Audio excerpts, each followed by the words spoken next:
Hello everyone, welcome to my channel. 21 days चॅलेंजचा day 3 आहे. आज सकाळ सुरुवात झाली चिया सीड्स वॉटरनी. त्याच्यानंतर मी आज ग्रीन ज्यूस घेतला आहे. ग्रीन ज्यूसचा भरपूर बेनिफिट आहे. माझ्या डाईट्समध्ये भरपूर तुम्हाला ज्युसेस बघायला भेटेल. हा एवढा मोठा फुल ग्लास भरून मी ग्रीन ज्यूस घेतला आहे. कॉन्स्टिपेशनसाठी वगैरे खूपच चांगला आहे. ज्यांना त्रास आहे vitamin D, B12, vitamin C वगैरे सगळ्यासाठी हा खूपच बेनिफिशियल आहे. आणि ब्रेकफास्टमध्ये ब्रेड आणि एग बुर्जी होती. आज बॉईल अंड्याची बुर्जी बनवलेली विथ ब्रेड. 3 ब्रेड आणि बुर्जी खाल्ली.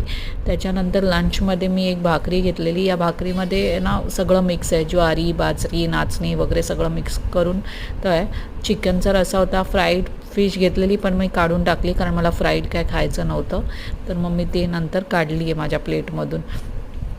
मग मी चिकन आणि भाकरी खाल्ली. त्याच्यानंतर आज मी केला योगा, पॉवर योगा. खूप बरं वाटलं. 1 तासाचं सेशन होतं. खूप छानपैकी योगा झाला. मग मी घरी येऊन बुक वाचलं आणि 4 बॉईल अंडी खाल्ली रात्री. असा होता